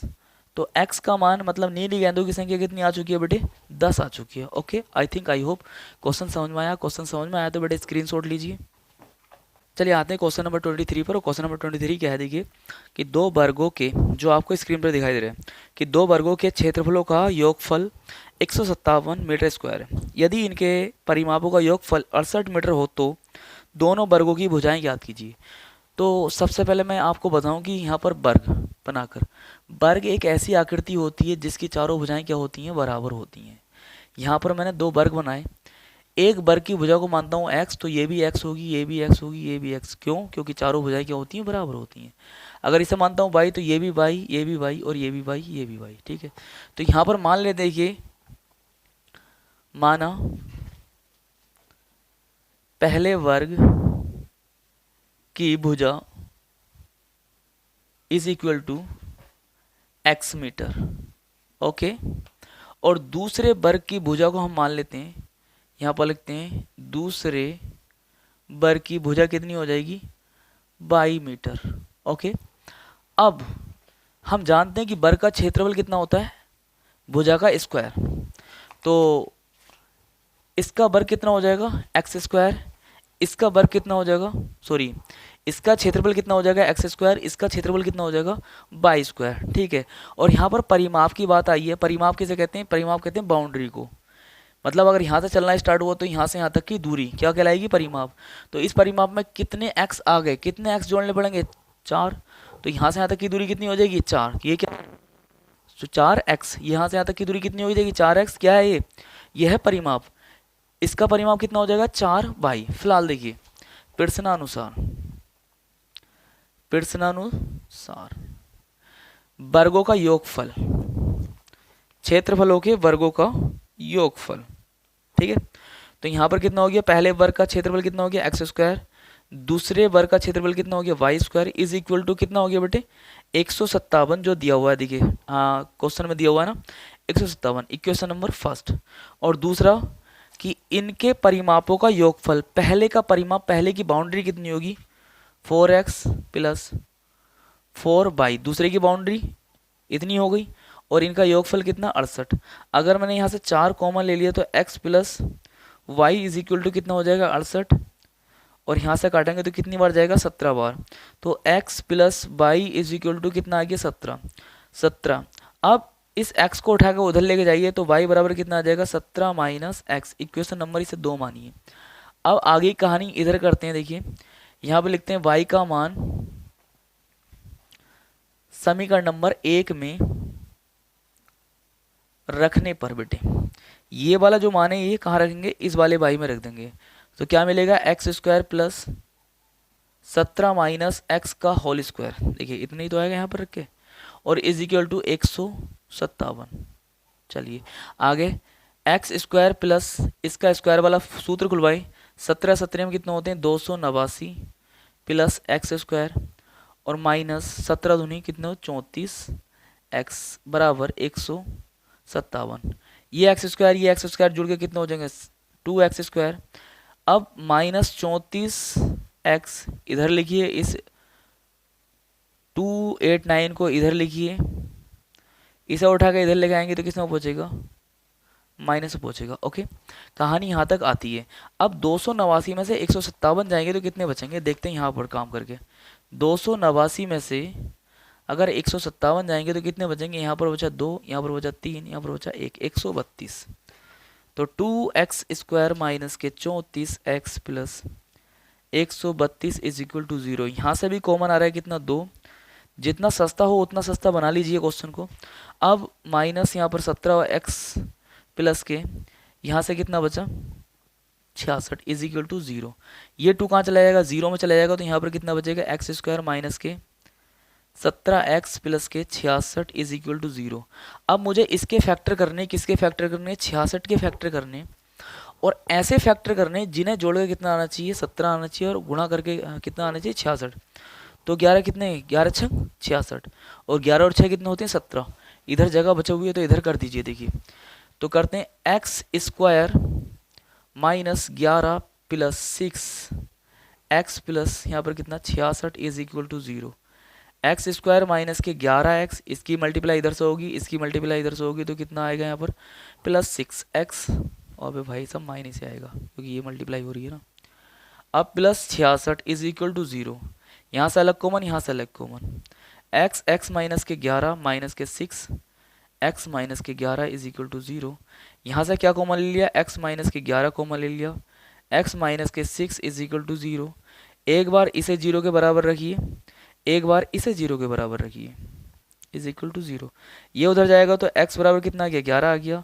ये उधर जाएगा तो x बराबर कितना आ गया, 6 आ गया। ठीक है, अब देखिए पहले वर्ग की भुजा, देखिए यदि पहले वर्ग की भुजा 11 मीटर है तो दूसरे वर्ग की भुजा कितनी मानी थी भाई, बाई का मान कितना आया था 17 माइनस एक्स, कितना आएगा 17 माइनस कितना आया 11, कितना आएगा 6। तो अगर पहले वर्ग की भुजा 11 होगी तो दूसरे वर्ग की 6, और अगर यहाँ पर कितना मान रहा हूँ, पहले वर्ग की भुजा 6 मान रहा हूँ तो दूसरे वर्ग की कितना हो जाएगी, यहाँ पर कितना आएगा 6 घटेगा तो कितना आ जाएगा 11। तो पहले वर्ग की 11 है तो दूसरे वर्ग की 6, और पहले वर्ग की 6 है तो दूसरे वर्ग की 11। ओके, आई होप क्वेश्चन समझ में आया। समझ में आया तो चलिए बढ़ते हैं नेक्स्ट क्वेश्चन की तरफ। स्क्रीनशॉट लेना तो लीजिए। चलिए हम आ चुके हैं नेक्स्ट क्वेश्चन पर, और 23 का अथवा वाला एक क्वेश्चन है, मैं पढ़ रहा हूँ। देखिए आपके स्क्रीन पर दिख रहा है कि एक नाव की गति शांत जल में 18 किलोमीटर प्रति घंटा है। वह 24 किलोमीटर धारा के विरुद्ध जाने में और 24 किलोमीटर धारा की दिशा में आने पर 1 घंटा अधिक समय लेती है। तो धारा की चाल ज्ञात कीजिए।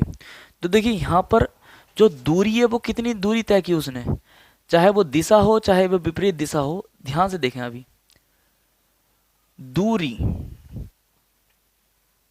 दूरी इज इक्वल टू 24 किलोमीटर आने में और 24 किलोमीटर जाने में। ठीक है, एक तरफ की दूरी कितनी है 24।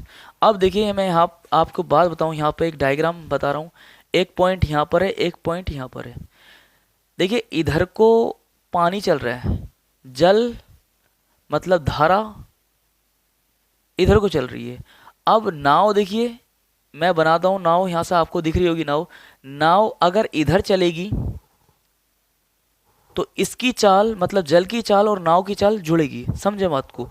जैसे कि अगर यहाँ पर 5 किलोमीटर प्रति घंटा की रफ्तार से ये पानी चल रहा है, और ये नाव कितने की, नाव चल रही है 6 किलोमीटर रफ्तार से, 6 किलोमीटर प्रति घंटा की रफ्तार से, तो यहाँ पर जो बढ़ेगी तो इन दोनों की चालें दोनों की आपस में क्या हो जाएंगी, जुड़ जाएंगी, और दुगनी तिगनी स्पीड से आपको नजर आएगी भागते भी।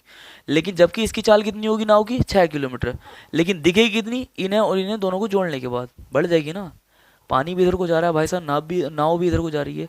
लेकिन अगर ये जैसे ही इधर को आएगी कितने किलोमीटर प्रति घंटे की रफ्तार से, 6 किलोमीटर प्रति घंटे की रफ्तार से, तो अब इसकी जो टोटल चाल होगी वो कितनी होगी, अगर देखा जाए तो बहुत स्लो आएगी। कितनी, 1 किलोमीटर प्रति घंटे की चाल से आएगी, 1 किलोमीटर प्रति घंटे की रफ्तार से इधर आएगी। क्यों? क्योंकि 5 किलोमीटर प्रति घंटे की रफ्तार कैंसिल कर दी है पानी ने, जो इधर को जा रहा था। समझ गए? तो मतलब जब विपरीत दिशा में जाती है कोई चीज धारा के, तो चाल क्या होती थी, घट जाती है, और जब धारा की दिशा में जाती है तो चालें क्या हो जाती हैं, जुड़ जाती हैं। फिलहाल सबसे पहले हम मानते हैं, देखिए सबसे पहले उसने क्या कह रखा है, नाव की चाल कितनी दे रखी है, 18 किलोमीटर प्रति घंटा। उसके बाद हमने क्या माननी है, धारा की चाल माननी है। तो धारा की चाल मान लीजिए, धारा की चाल is equal to x kilometre प्रति घंटा। ठीक है, मान लिया इतना, और ये हमें x ही निकालना है। ठीक है, अब देखिए धारा की दिशा में नाव की चाल कितनी हो जाएगी, दोनों चालें जुड़ जाएंगी ना, क्योंकि धारा की दिशा में मतलब धारा भी उधर को बह रही है और नाव भी उधर को जा रही है, तो दोनों चालें जुड़ेंगी। अभी जो बताया था 18 प्लस x किलोमीटर प्रति घंटा। ठीक है, अब लिखेंगे धारा की विपरीत दिशा में, विपरीत मतलब विरुद्ध, विपरीत दिशा में नाव की चाल कितनी हो जाएगी। अब 18 में से कितनी घट जाएगी, पानी की चाल घट जाएगी। यहाँ भी पानी की चाल घटाई नहीं कर रही, 6 में से 5 एक आया था ना, ऐसे यहाँ पर हमने जल की चाल मतलब नाव धारा की चाल घटा दी है। ओके, ये वाली चाल किसकी है, ये नाव की चाल है। किस टाइम की, जिस टाइम धारा की दिशा में चल रही है। ये नाव की चाल के है किस टाइम, जिस टाइम धारा के विपरीत दिशा में आ रही है, धारा की चाल घटा दी गई है। ओके, अब बढ़ते हैं आगे। देखिए समय, दिशा में जाने में लगा समय, जाने में लगा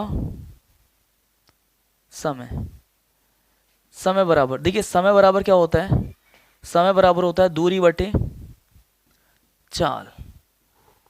दूरी ऊपर कितनी थी, कितने किलोमीटर गया था वो, 24 किलोमीटर गया था, 24। नीचे देखिए धारा की दिशा में जो चाल थी नीचे वो कितनी थी, धारा की दिशा में चाल 18 प्लस एक्स। ओके, ये क्या आ गया, ये समय आ गया, कितने घंटे, इतने घंटे लगे किधर, उसे जाने में, धारा की दिशा में कितने किलोमीटर जाने में, 24 किलोमीटर जाने में इतना समय लगा, इतने घंटे लगे, ये समय। और देखिए विपरीत दिशा में जाने में लगा समय कितना होगा, दूरी तो उतनी गया लेकिन चाल चेंज हो जाएगी। धारा की विपरीत दिशा में चाल कितनी थी नाव की बेटे, इतनी थी। इसे रखिए 18 माइनस एक्स, ये घंटे। अब उसने प्रश्नानुसार उसने जो कहा है वो देखिए पढ़ते हैं कि धारा के विरुद्ध जाने में समय जो लग रहा है वो धारा की दिशा में जाने से 1 घंटा अधिक लग रहा है। मतलब देखिए इधर तो 11 की रफ्तार जा रहा था धारा की दिशा में, इधर से जो धारा की विपरीत दिशा में आ रहा था तो भाई साहब चाल तो इसकी भी इतनी थी, इसकी भी इतनी थी, लेकिन उसे बहुत ज़्यादा काटना पड़ा था, इस धार को काटना पड़ेगा। तो कितनी चाल से आ रहा था आगे को, 1 की, क्योंकि इसे घटा दिया था। तो अब इधर से इधर को आने में टाइम ज़्यादा लगेगा ना, विपरीत दिशा का समय ज़्यादा होगा ना, किससे, नॉर्मल समय मतलब उसकी दिशा में जाने में लगे समय से ज़्यादा होगा ना। तो अब ये बताइए ये वाला समय ज़्यादा होगा ये वाला, तो आप बोलेंगे ये वाला ज़्यादा होगा ना, ये विपरीत दिशा में, तो ये ज़्यादा होगा। देखिए प्रश्नानुसार अगर मैं बात करूँ, प्रश्नानुसार ये समय ज़्यादा होगा 24/18 माइनस एक्स, क्योंकि विपरीत दिशा का समय है ना, ज़्यादा होगा। कितना ज़्यादा होगा, 1 घंटा, उसने बोल रखा है 1 घंटा ज़्यादा होगा। किससे ज़्यादा होगा, धारा की दिशा में जाने में लगे समय से ज़्यादा होगा। धारा की दिशा में जाने में लगा समय कौन सा था, ये वाला था, इससे कितना ज़्यादा होगा, 1। ओके, बराबर लगा दिया। अब इसे हमें सॉल्व करना है, एक्स का मान निकालना है। यहाँ से देखिए, ध्यान से देखिए।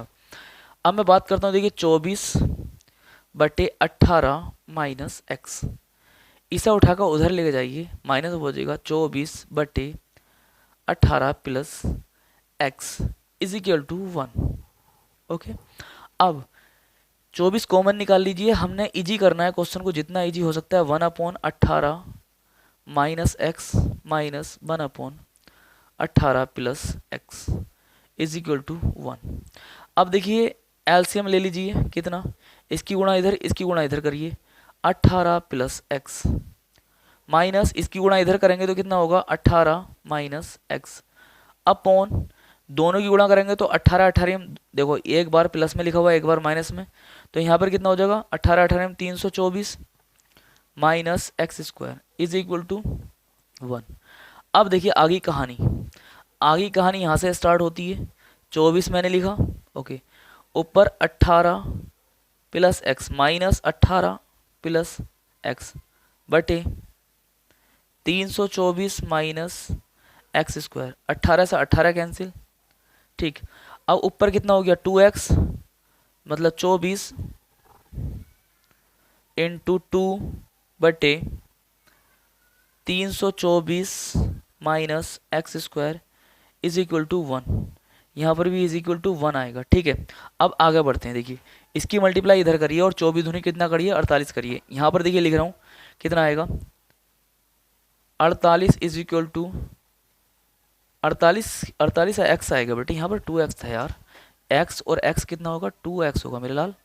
तो 48 x इज इक्वल टू कितना हो जाएगा, 324 माइनस एक्स स्क्वायर। अब इसे उठा के इधर लेकर आइए, एक्स स्क्वायर प्लस 48x, ये उधर जाएगा तो माइनस 324 इज इक्वल टू 0। अब 324 के फैक्टर करने मैं इधर करके देखता हूँ, देखिए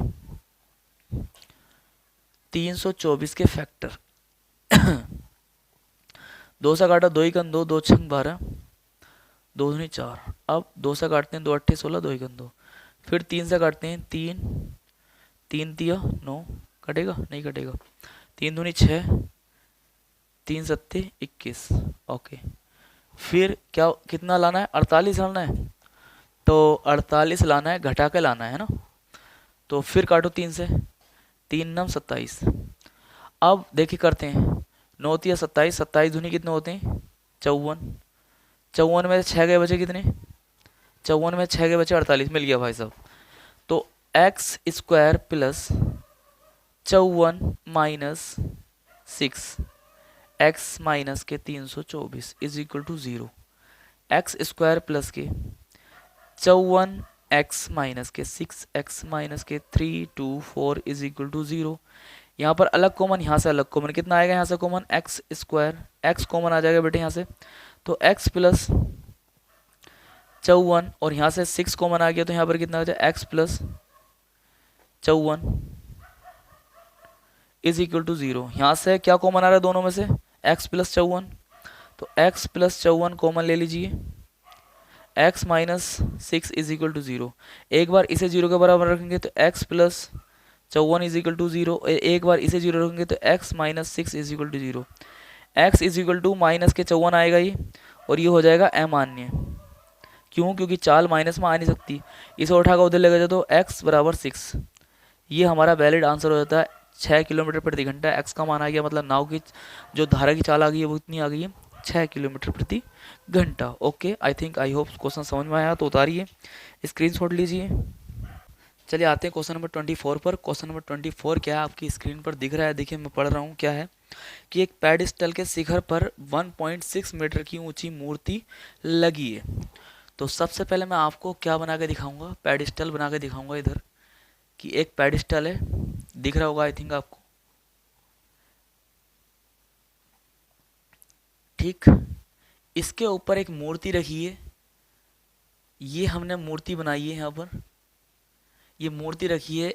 इस मूर्ति की जो लंबाई है बेटे वो कितनी है, 1.6 मीटर। ओके, अब उसके बाद क्या कहा गया है, ये कहा गया है कि भाई ऐसा है कि भूमि के किसी एक बिंदु से, है ना, मूर्ति के शिखर का उन्नयन कोण।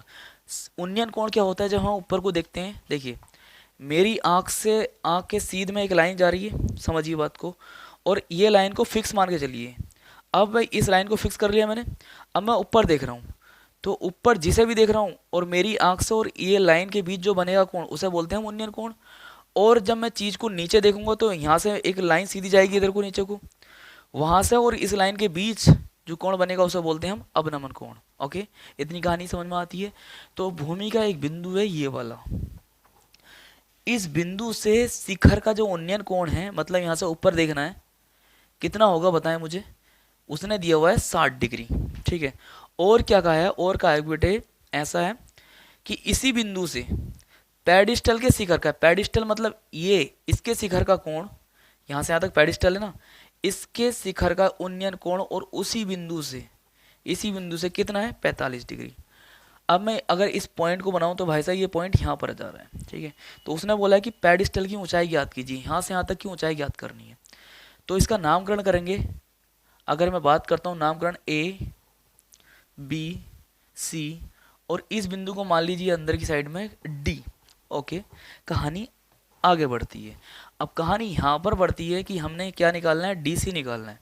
तो कौन से त्रिभुज में जाएं हम, देखिए सबसे पहले हम बात करते हैं किसकी, बड़े त्रिभुज में जाएं, नहीं छोटे त्रिभुज में काम कर लेते हैं। छोटे त्रिभुज में मतलब त्रिभुज डी बी सी में क्या ले, हम लंब में चलना है और आधार में चलना है। तो ऐसा कौन सा त्रिकोणमितीय अनुपात है जो लंब और आधार को व्यक्त करता है, शो करता है, डिफाइन करता है, वो कौन सा है, tan 45, क्योंकि एंगल 45 है। क्या होगा लंब, लंब कितना है बेटे, आप बोलोगे सर सी डी या डी सी, डी सी ले लीजिए, चलिए डी सी लिख दो, इसे सी डी लिख दो, बात एक ही है। इसी यहाँ से यहाँ तक की दूरी आधार वी सी, tan 45 का मान होता है 1 is equal to D C over B C. B C की मल्टीप्लाई इधर करिए, B C is equal to कितना आ जाएगा D C. Question number first मानिए। अब बड़े वाले त्रिभुज में लीजिए, यहाँ से ये किस में बात करते हैं, देखिए त्रिभुज यहाँ आपको दिखाई दे रहा होगा, त्रिभुज ए बी सी में यहाँ पर tan कितना लेना पड़ेगा, tan 60, क्योंकि एंगल 60 बना हुआ है, इज इक्वल टू यहाँ पर लंब कितना होगा, ए सी लंब होगा, ए सी आधार कितना होगा, बी सी। समझ गए बात को, बिल्कुल समझ गए। अब आगे की कहानी देखिए, बी सी की जगह समीकरण नंबर 1 से करते हैं, 1 से कर लिया। समीकरण नंबर 1 से जब बी सी की जगह कितना रख सकते हैं, डी सी रख सकते हैं, और डी सी का मान हमें चाहिए, ये पेडिस्टल की ऊंचाई निकालनी है। tan 60 का मान कितना होता है, √3 इज इक्वल टू ए सी को मैं क्या लिख सकता हूँ बेटे, ए सी को लिख सकता हूँ ए डी, मतलब यहाँ से यहाँ तक की दूरी को क्या लिख सकता हूँ, A D plus D C. तो ऊपर आ जाएगा A D plus D C upon इसके स्थान पर ये डी सी। ओके, अब ए डी की जगह हमने कितना दिया हुआ, उसने ए डी की जगह ए डी की लंबाई दी है 1.6, तो यहाँ पर 1.6 plus D C upon D C, इसकी मल्टीप्लाई इधर करिए, D C √3 is equal to 1.6 plus D C. अब डी सी को उठाकर उधर लेके जाइए, D C √3 minus D C is equal to 1.6, यहाँ से कॉमन लीजिए कितना, डी सी, यहाँ कितना आ गया, √3 माइनस 1 इज इक्वल टू 1.6। अब √3 माइनस 1 को कहाँ पहुँचाएं, इसके नीचे, D C is equal to 1.6 बटे √3 माइनस 1। इतनी बात समझ में आ रही है, बिल्कुल आ रही है। या तो इतना ही आंसर दीजिए, वरना मैं आपसे कहता हूँ नीचे से √3 को, मतलब रूट में नीचे संख्या होनी नहीं चाहिए। तो अगर मैं इसे आगे बढ़ाना है मुझे, इसे दिख रहा है ना आपको, नहीं दिख रहा होगा तो दोबारा लिखता हूँ, देखिए यहाँ पर इसे, D C is equal to 1.6 upon √3 minus 1, ये आया हुआ है। नीचे अंडर हटाना है तो ऊपर नीचे हम √3 माइनस 1 से मल्टीप्लाई करेंगे, √3 माइनस 1, सॉरी प्लस, इसका चिन्ह अपोजिट करके, तो ऊपर कितना आ जाएगा 1.6 ब्रैकेट में √3 प्लस 1, नीचे a माइनस बी और a प्लस बी का होल स्क्वायर वाला सूत्र लग रहा है, कितना आ जाएगा 3, यहाँ पर आ जाएगा -1, कितना हो गया यहाँ पर 1.6 √3 माइनस 1 अपॉन 2 से अगर मैं इसे डिवाइड करूंगा तो कितना मिलेगा 0.8 ब्रैकेट में √3 माइनस 1 अपॉन कुछ नहीं भाई साहब, यही मीटर आंसर दीजिए। ठीक है, आगे करने की जरूरत नहीं है, आगे कितना करोगे यार, और अगर ज़्यादा ज़्यादा करोगे तो इस √3 का मान रखोगे कितना 1.73, फिर घटाओगे फिर गुणा करोगे, तो यार इतना ही रहने दीजिए, आगे मत करिए। ठीक है, वरना तो मैं तो आपसे यही कहता कि यहीं पे छोड़ दीजिए, ये जो आंसर आया था डी सी बराबर इतना आया था, यहीं छोड़िए, बात खत्म। चलिए आगे बढ़िए। देखिए क्वेश्चन नंबर 24 के हम अथवा वाले क्वेश्चन पर आते हैं। क्या है बेटे, देखिए कि एक 80 मीटर चौड़ी सड़क, एक 80 मीटर चौड़ी सड़क मान लीजिए, ये कितनी मीटर, नहीं नीचे बनाइए आपको दिखेगा नहीं यार, यहाँ पर एक 80 मीटर चौड़ी सड़क मतलब उधर से आ रही है सड़क, इधर को जा रही है, इतनी चौड़ी पैन के बराबर चौड़ी है, समझिए ये 80 मीटर चौड़ी। कभी सोचें इधर को जा रही है, इधर को नहीं, उधर से आ रही है इधर को जा रही है, तो इसके जो चौड़ाई है इसकी वो कितनी है 80 मीटर। ओके, कहानी समझ में आती है यहाँ तक, बिल्कुल। अब उसने बोला है कि दोनों और आमने सामने समान ऊंचाई वाले 2 खंबे लगे हुए हैं। तो इधर से मैंने एक खंबा बनाया, इधर को, इधर से एक खंबा बनाया इधर को। ठीक है, आई होप दिख रहा होगा आपको। तो देखिए अब इन खंभों की जो ऊंचाई है बेटे वो बराबर है, कितनी मान लीजिए, h मान लीजिए। ठीक है, इस खंबे की ऊंचाई कितनी समान, उसने बोल रखा है, हमारी कोई इंटरफेयर नहीं है इस बीच में। उसने बोल रखा है कि बेटे इन दोनों खंभों के बीच सड़क के एक बिंदु से खंभों के शिखर के उन्नयन कोण क्रम से 60 डिग्री और 30 डिग्री है। सड़क के बीच, तो सड़क के बीचों बीच नहीं बोला उसने, सड़क के बीच मतलब यहाँ पर भी हो सकता है, यहाँ पर भी हो सकता है, यहाँ पर भी हो सकता है। बीचों बीच एक बिंदु ऐसा है, उस बिंदु से एक खंबे का कोण बनता है, उन्नयन कोण बनता है 60 डिग्री, और एक खंबे का कोण बनता है कितना 30 डिग्री। तो देखिए एक काम करिए, यहाँ पर एक बिंदु मान लीजिए, और यहाँ पर भी क्यों मान रहा हूँ आपको पता होना चाहिए। देखिए यहाँ से मैं एक सीधी लाइन खींचता हूँ और यहाँ से ये वाली लाइन खींचता हूँ। ठीक है, जो ज़्यादा खड़ा होता है कोण वो कितना होता है, वो 90 डिग्री के पास में होता है, क्योंकि 90 डिग्री बिल्कुल सीधा होता है। अगर मैं यहाँ पर ये बनाऊँ और ये सामने सीधी लाइन खींचूं तो ये 90 डिग्री कोण पर खींचिए, और जितना कम करता जाऊंगा उतना कोण कम होता रहेगा, और जितना ऊपर को उठाता रहूँगा उतना बढ़ता रहेगा, उतना बढ़ता रहेगा, उतना बढ़ता रहेगा, यहाँ पर 90 डिग्री हो जाएगा। तो जो 90 डिग्री के पास में होगा 60 डिग्री तो होगा, तो 60 डिग्री कौन सा होगा, ये वाला, ये वाला। आप बोलोगे सर ये वाला होगा, तो इसे 60 डिग्री मानिए, इसे 30 डिग्री। ओके, अब उसने क्या बोल रखा है बेटा, आगे बढ़े। उसने बोल रखा है कि खंभों की ऊंचाई और खंभों से उस बिंदु की दूरी, ये वाला बिंदु जो है, ठीक है। चलिए स्टार्ट करते हैं। देखिए बेटे, यहाँ से यहाँ तक की दूरी को मानिए x, इस बिंदु को मान लीजिए p। तो यहाँ से यहाँ तक की दूरी कितनी बचेगी? अगर मुझे x मान लिया, यहाँ की दूरी को x मान लिया, तो बेटे पूरी दूरी कितनी है? 80। ये कितना बचेगा? 80 माइनस x। ओके, यहाँ तक कहानी कंप्लीट होती है। अब देखिए, त्रिभुज निकालना पता क्या है? खंभों की ऊंचाइयाँ और इस बिंदु से यहाँ तक की दूरी, यहाँ से यहाँ तक की दूरी। नामकरण कर लीजिए ए बी, पी आ गया, ये कितना मान लीजिए बी, सॉरी सी, ऐसा मान लीजिए डी। तो त्रिभुज ए बी पी में 60 60 है ना, tan 60 ले लो। tan क्यों लिया? क्योंकि लंब और आधार में चलना तो tan आता है लंब आधार में, है ना। अब लंब कितना है? h, अपॉन आधार कितना है? x। tan 60 कितना होता है? √3 is equal to h upon x। इसकी मल्टीप्लाई इधर करिए, कितना आ जाएगा? x under root 3 is equal to h। Equation number first.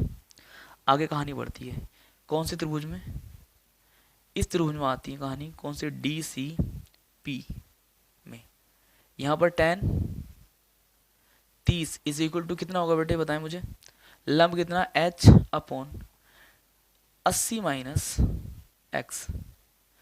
यहाँ पर कितना होगा बेटे, बताएं मुझे? कितना होगा? 1 upon under root 3 is equal to h upon 80 minus x। ये x है, इसकी मल्टीप्लाई इधर करिए, इसकी मल्टीप्लाई इधर करिए, कितना आएगा? 80 minus x is equal to h under root 3, ठीक है। Equation number 2। अब इस h का मान क्या है? ये कहाँ रखेंगे? इस वाले h की जगह रखेंगे। तो कितना रखा जाएगा? देखिए आपको बताएं हम, 80 minus x is equal to, इसकी जगह रखा जाएगा कितना? x अंडर रूट 3 गुणा 3, ये वाला 3 आ गया। इस h की जगह क्या रखा? x under root 3। तो x अंडर रूट 3 रख दिया h की जगह, अंडर रूट 3। अंडर रूट 3 की मल्टीप्लाई होगी तो कितना आएगा बेटे? x और यहाँ पर गुणा में आ जाएगा 3, मतलब 3x हो गया ये। अब 3x को, इसे x को उठा के इधर ले जाइए, तो 80 इज इक्वल टू कितना? ये 3x है और प्लस कितना हो जाएगा? एक x और आ जाएगा, कितना हो जाएगा? 4x। और ये कितना? 80, कितनी बार कट जाएगा? 4 दूनी 8। x का मान कितना आ गया? 20 आ चुका है। मतलब उस वाले खंबे से यहाँ तक की दूरी कितनी आ चुकी है? 20। और अब यहाँ से यहाँ तक, मतलब दूसरे खंबे से कितनी दूरी है? C P is equal to कितना हो जाएगा? 80 माइनस एक्स। तो 80 माइनस कितना हो गया? 20 इज इक्वल टू कितना हो गया? 60 मीटर। ओके, अब बात आती है कि ऊंचाई कितनी होगी। तो समीकरण नंबर 1 से, समीकरण नंबर 1 कहाँ है बेटे? x का मान रख दीजिए, कितना हो जाएगा? h इज इक्वल टू हो जाएगा 20 under root 3 metre. Okay, answer आ चुका है। पहले खंबे से 20 मीटर, दूसरे खंबे से 60 मीटर, और ऊंचाई है दोनों खंभों की कितनी बेटे? 20 अंडर रूट 3 मीटर। ओके, चलिए आते क्वेश्चन नंबर 25 पर। क्वेश्चन नंबर 25 में पढ़ रहा हूँ, देखिए क्या है, आपकी स्क्रीन पर दिख रहा है कि एक जूस बेचने वाला अपने ग्राहकों को दी गई आकृति में दर्शाए गए गिलासों से जूस देता था। बेलनाकार गिलास का आंतरिक व्यास 5 सेंटीमीटर था, परंतु गिलास के निचले आधार मतलब तली में एक उभरा हुआ अर्धगोला था, जिससे गिलासों की धारिता कम हो जाती थी। यदि गिलास की ऊंचाई कितनी है? 10 सेंटीमीटर थी, तो गिलास की आभासी धारिता और वास्तविक धारिता ज्ञात कीजिए। मतलब आपको जो दिख रहा है ना, थोड़ा सा मैं तेज करा रहा हूँ, आपको जो दिख रहा है गिलास इस तरह दिख रहा है। ओके, अब तली ऐसा गोलाकार होगी और ये भी होगी, ऊपर से इसका मुंह आ गया। इसकी लंबाई कितनी रखी है? टोटल लंबाई गिलास की 10 सेंटीमीटर।